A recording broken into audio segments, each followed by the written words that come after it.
Donc bonjour à tous et à toutes. Donc on est dans une série de prédications qui s'appelle Un Noël inoubliable. Hunter a commencé cette série dimanche passé. Tout de suite, je commence avec une question. Je vous pose cette question. D'après vous, quelle est la religion qui connaît la plus forte croissance dans notre pays? C'est une question piège, hein. Vous en doutez?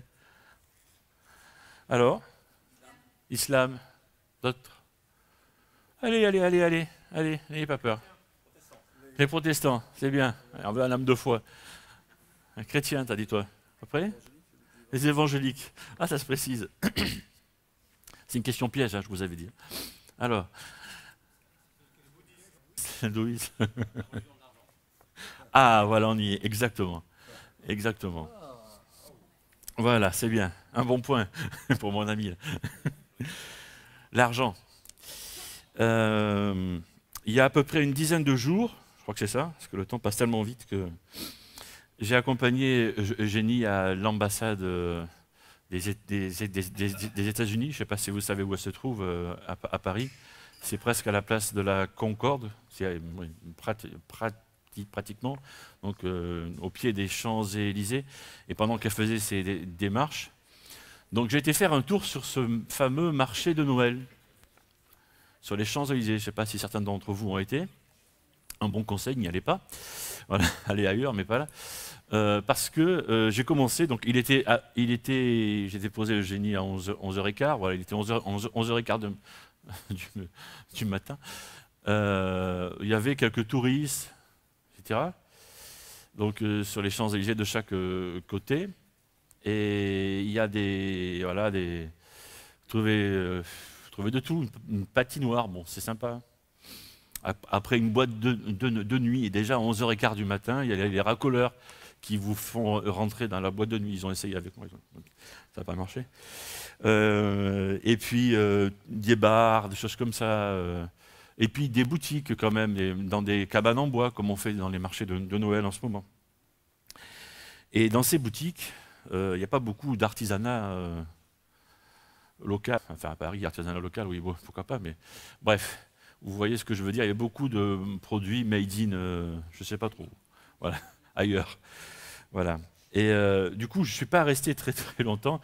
Je suis très vite passé dans une contre-allée, là où il y avait plein de policiers, parce qu'il y avait le palais de l'Élysée, il y a l'ambassade de Grande-Bretagne, et puis l'ambassade des États-Unis, donc c'est le coin le plus sécurisé du monde, peut-être, je ne sais pas. Je sais pas. Bon, il n'y avait que des... C'est ça, que des services de l'ordre et moi. Donc voilà. Mais j'étais mieux là que de l'autre côté, tellement cet endroit était... c'était vraiment un piège, c'est vraiment un piège à touristes, quoi. Et tout est fait pour nous prendre notre portefeuille, notre carte bleue, voilà, etc. Tout ça pour dire qu'on est vraiment dans un système de société où on veut nous faire dépenser à tout prix, oui, à tout prix dans le bon sens du terme, hein, à tous les prix. Voilà. Ou alors, hier encore à la télévision, je ne sais pas si vous avez vu cette publicité, et je ne sais même plus pourquoi c'est, où il y a ce secrétaire qui veut imprimer un document, et son imprimante n'a plus d'encre. Et donc elle jette son imprimante, et elle va prendre une imprimante, un carton d'imprimante. Voilà, elle ne change plus l'encre, mais elle change son imprimante. Bon, je ne sais plus pourquoi c'est. Mais je me demande finalement, puisqu'on est dans cette période de Noël, on est dans une période de l'Avent, dans quelle mesure ceux qui se réclament du Christ, ceux qui se disent chrétiens, ceux qui se disent croire en ce Jésus, voilà, finalement, si on ne se laisse pas entraîner dans un tourbillon comme ça de dépenses, voilà, si on ne se laisse pas entraîner derrière ce Dieu, ce nouveau Dieu, euros ou dollars ou tout ce que vous voulez, on s'en fiche, hein, ce Dieu argent. Et, et finalement, c'est sûrement la bonne période pour parler de ça. Voilà. Parce qu'à Noël, c'est pas la fête du porte-monnaie, hein. C'est pas la fête des commerçants. Hein. On se souvient que c'est là où Dieu a mis en place le plan de salut pour tous les hommes. par la naissance de ce petit enfant, c'est vrai. Et c'est ce qu'on célèbre, c'est ce qu'on fête. Et j'ai peur que beaucoup de chrétiens se laissent entraîner par autre chose, quoi. Et toutes les propositions commerciales qu'on reçoit sont hélas basées sur un mensonge. Notre société de consommation appuie sur un point faible qu'on a tous. Tous les hommes ont comme une insatisfaction, un besoin qui n'est pas comblé. Et comme un profond mécontentement. Et évidemment, c'est la recherche de Dieu, la recherche du bonheur. C'est lié, ça. Et du coup, on va se mettre à acheter des tas de trucs. Et ça, les vendeurs de trucs, de choses, l'ont très bien compris. Voilà. Et on essaie de compenser avec ça. Et ça ne marche pas, quoi. Ça ne marche pas. On cherche ce bonheur-là au travers d'achats compulsifs, parfois. Ça peut aller jusque-là. Et même quand on n'a pas l'argent, certains sont capables de s'endetter. Hein. Alors maintenant, les prêteurs professionnels sont capables de marquer à la phrase attention, on s'engage quand on emprunte. Je ne sais plus, il y a une phrase de combien maintenant, mais c'est assez récent. Hein. Voilà. Et au milieu de ça, il y a les paroles de Jésus-Christ, un premier verset que j'aimerais citer. Gardez-vous avec soin du désir de posséder sous toutes ses formes, car la vie d'un homme, si riche soit-il, ne dépend pas de ses biens. Alors, sérieusement, si tu n'es pas heureux sans quelque chose, tu ne seras pas heureux avec cette chose-là. Et ça, moi, ça m'est arrivé, je ne me souviens plus à quelle occasion, je désirais ardemment un truc, et quand je l'ai eu, bon, voilà, je m'en suis servi deux, trois fois, et puis après, je l'ai mis de côté. Ça vous est sûrement arrivé à vous, parce que ce n'était pas un truc vraiment utile, en fait. Ça ne correspondait pas à un besoin. Voilà. Ça nous arrive pas seulement dans vos cuisines, mesdames, mais dans nos ateliers, messieurs aussi, quoi. Voilà, ou ailleurs, je ne sais pas. Hein. Mais c'est vrai, ça. Voilà. Voilà. Dans Ésaïe, Dieu se demande pourquoi on ne vient pas à lui, pourquoi on persiste à utiliser des choses pour se satisfaire alors qu'elles ne sont pas faites pour ça. Dans Ésaïe 55, pourquoi dépensez-vous votre argent pour payer ce qui ne nourrit pas?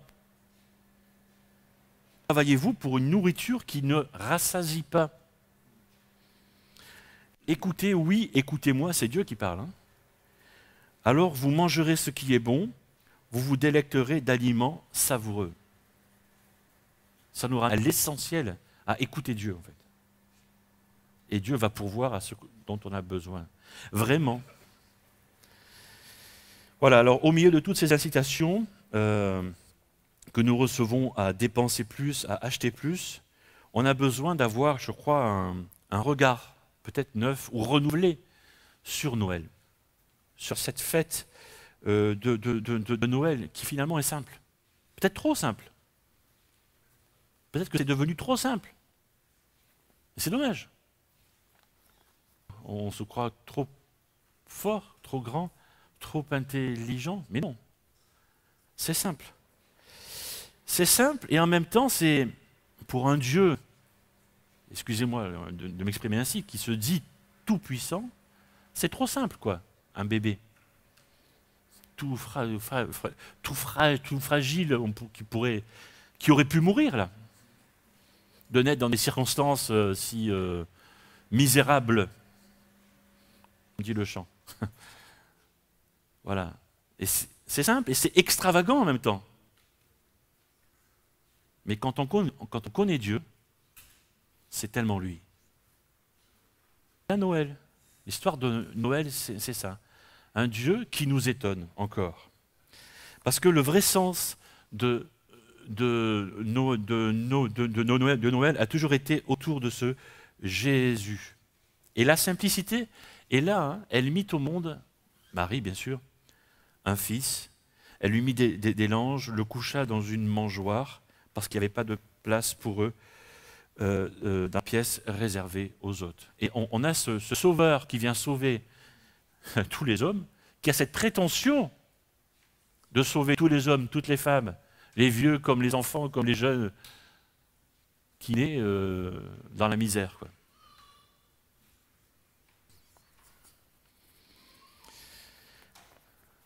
Garde ça, il faut que vous gardiez ça en tête quand vous allez fêter Noël, où que vous soyez.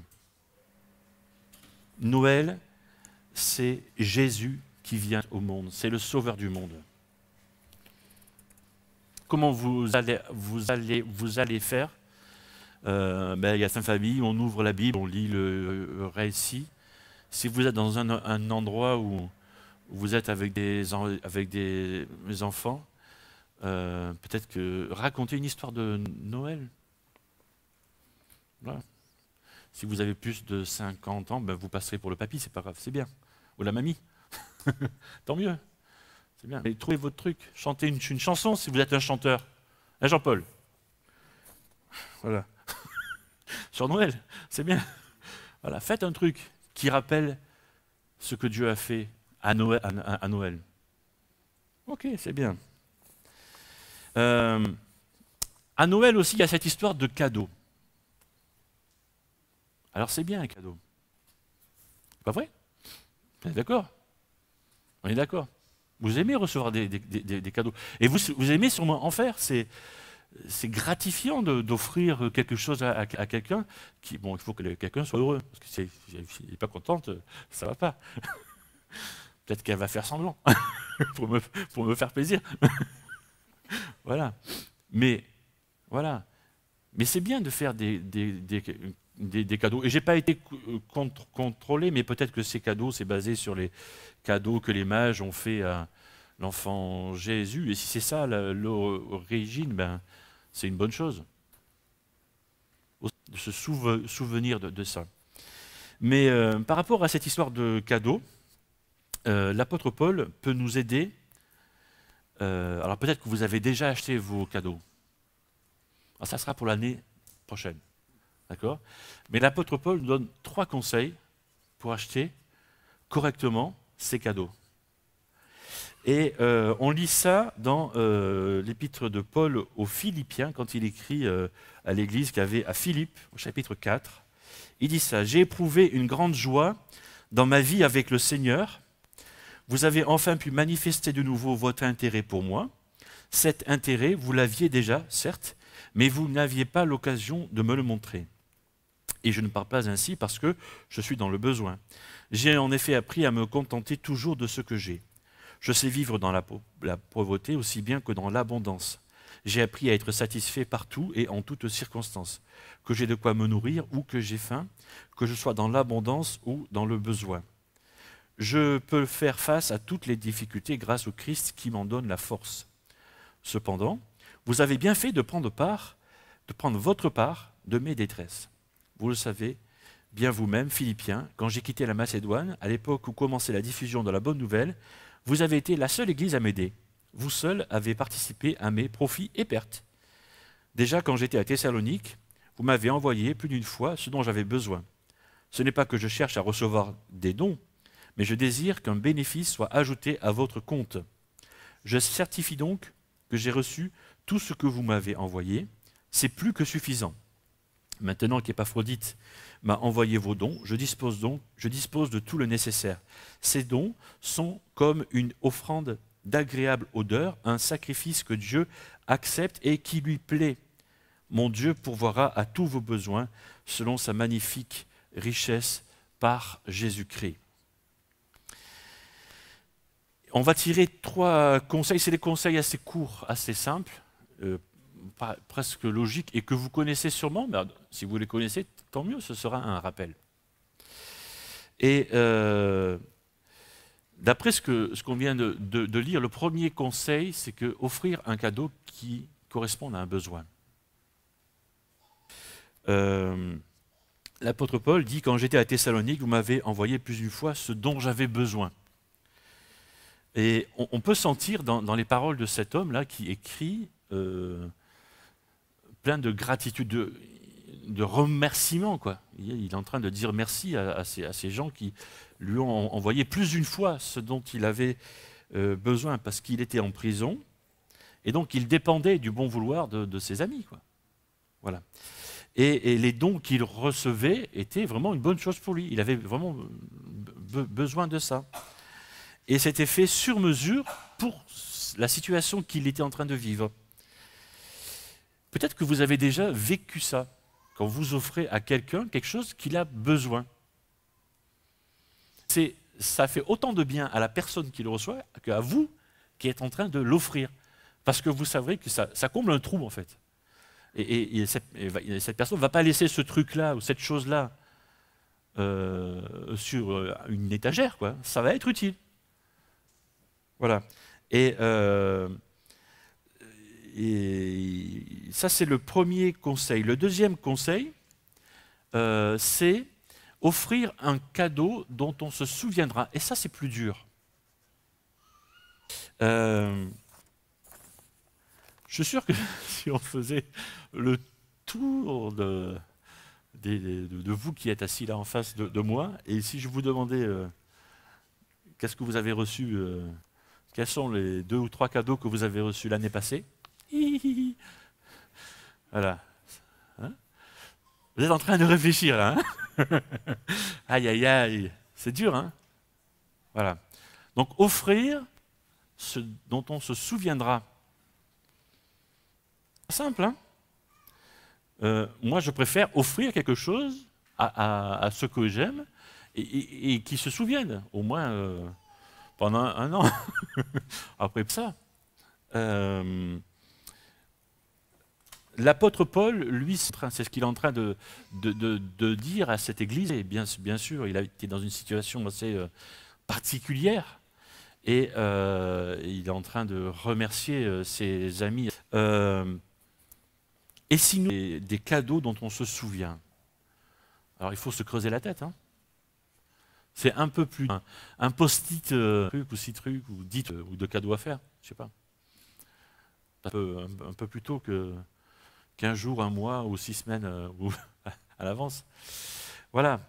Mais c'est comme l'histoire de ce petit garçon qui habitait à peu près à une dizaine de kilomètres de la plage.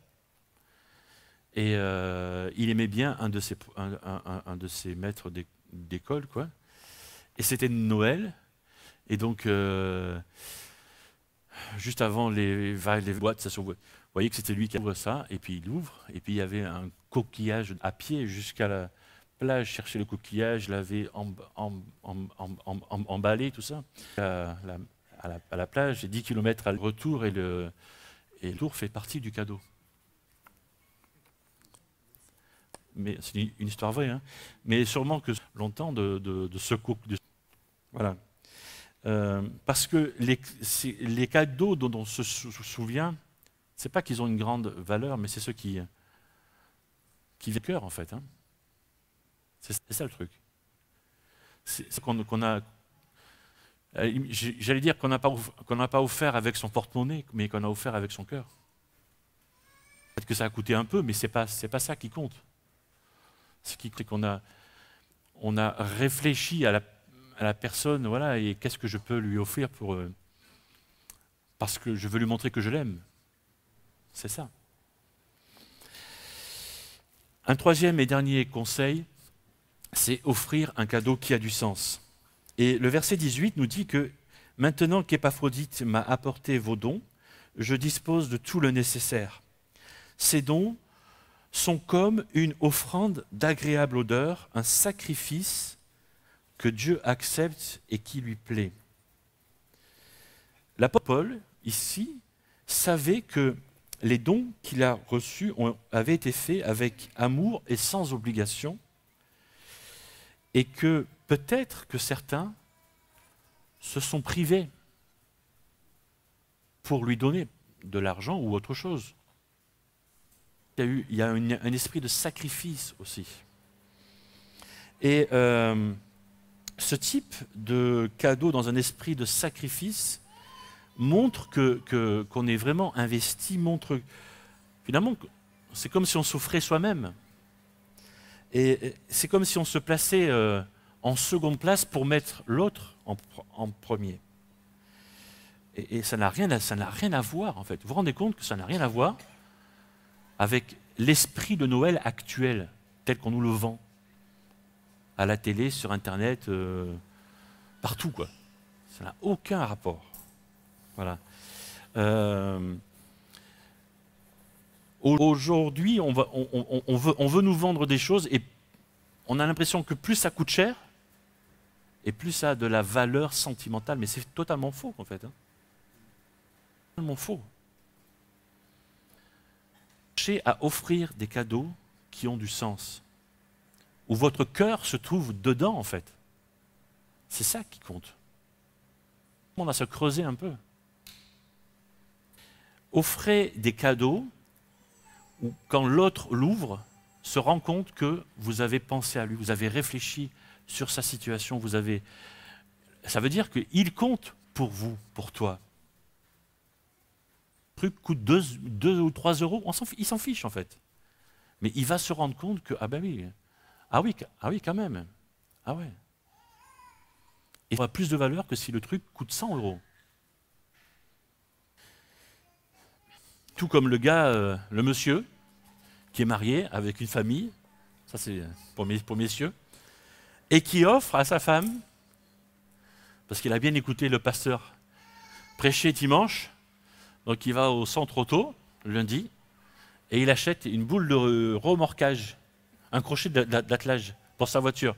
Ah oui, parce que ça a du sens, parce qu'ils ont acheté une caravane en septembre, et il leur manque ça, mais c'est pour partir en vacances, en famille, au mois d'août. Et il achète le crochet de remorquage à sa femme. Tu vois? C'est tout faux, on est d'accord. Ça aura plus de sens s'il lui achète un billet de train pour aller voir sa famille qui est loin. Les vacances de février ou je ne sais pas quand, tu vois? Pour sa femme. Ou un billet d'avion, je ne sais pas, peu importe. Ça oui, ça a du sens. Ça se trouve, c'est le même prix. Vous avez des exemples pour les dames, mais vous pouvez transférer, trouver tout ce que vous voulez dans vos imaginations. Je vais conclure. Évidemment que vous avez déjà sûrement fait vos achats pour Noël, et c'est bien. Vous avez compris que je ne vous ai pas dit qu'offrir des cadeaux, c'est mal, non. C'est bien. Gâtez ce que vous aimez avec les moyens que vous avez, et bien sûr. Mais on n'a pas besoin de dépenser des fortunes pour ça. Il faut que la prochaine fois, essayez que vos cadeaux répondent à ces 3 choses. Que ça réponde à un besoin, que l'autre puisse s'en souvenir, et que ça ait du sens. Après tout. Est-ce que Noël, quand Dieu offre son Fils aux hommes, est-ce qu'il n'y a pas ces 3 choses? Est-ce qu'il n'y a pas ces 3 choses? Est-ce que nous n'avons pas besoin d'être sauvés? Est-ce que tous les hommes n'ont pas besoin d'être réconciliés avec leur Créateur? Est-ce qu'on n'a pas besoin de se souvenir de ce Jésus? On le fait par des chants, on le fait quand on se retrouve ensemble, on le fait par la Sainte Seine. D'ailleurs, la Sainte Seine, c'est ce vendredi à 20h. On le fait aussi avec le sens. Ça a du sens, parce que si Dieu fait ça, c'est pour s'amuser qu'il a envoyé son Fils mourir sur une croix? Non, c'est parce qu'il nous aime. Dans son cœur, nous y sommes. Contre son cœur. Jésus naît dans cette étable de Noël. Je vais prier. Seigneur, merci parce que Tu nous rappelles ce matin le vrai sens de Noël, et je veux te dire merci parce que tu nous aimes. Et c'est ça, le sens de Noël, c'est ça, tu envoies ton Fils naître dans cette étable, et c'est fou en même temps, mais extraordinaire aussi. Et ça te ressemble tellement, Seigneur Jésus. Et Seigneur, merci parce que on se souvient de cela, et que, Seigneur Jésus, toi, tu corresponds à ce dont nous tous, nous avons besoin. Parce que nous avons besoin, tous les hommes ont besoin d'être réconciliés avec leur Créateur. Seigneur, c'est toi, notre Dieu. Alors, Seigneur, nous voulons peut-être l'un ou l'autre prendre l'engagement le soir de Noël, de nous rappeler de ce vrai sens de Noël. Je ne sais pas comment on va le faire, peut-être quelqu'un va ouvrir la Bible, ou l'autre va chanter, ou l'autre va raconter une histoire, ou l'autre va dire un petit mot, je ne sais pas, mais voilà, c'est aussi le moyen qu'on peut t'inviter aussi à ton anniversaire, Seigneur Jésus, le soir de Noël, qu'on soit en famille ou avec des amis, qui te connaissent ou pas d'ailleurs. Voilà, mais c'est aussi, on pourra témoigner de qui tu es vraiment. Et puis Seigneur, merci parce que toi qui t'offres en cadeau, Seigneur Jésus, tu es vraiment le cadeau parfait. Donc nous voulons te dire merci. Mais Seigneur, peut-être que parmi ceux qui m'écoutent, certains n'ont pas fait ce choix de s'engager, de te donner leur vie, et auraient envie de le faire maintenant, et peut-être simplement par cette prière qui suit. Seigneur, merci parce que tu t'es offert pour moi. Pardon pour mes fautes, pardon pour mes erreurs, pardon parce que jusqu'à présent je n'ai pas voulu te suivre. Et Seigneur, je veux t'accepter comme Seigneur de ma vie, comme maître de ma vie. Pour Noël, merci parce qu'un jour tu es venu au monde, et parce que tu as été jusqu'au bout de ta mission. Merci pour la croix. Tu crées. Amen.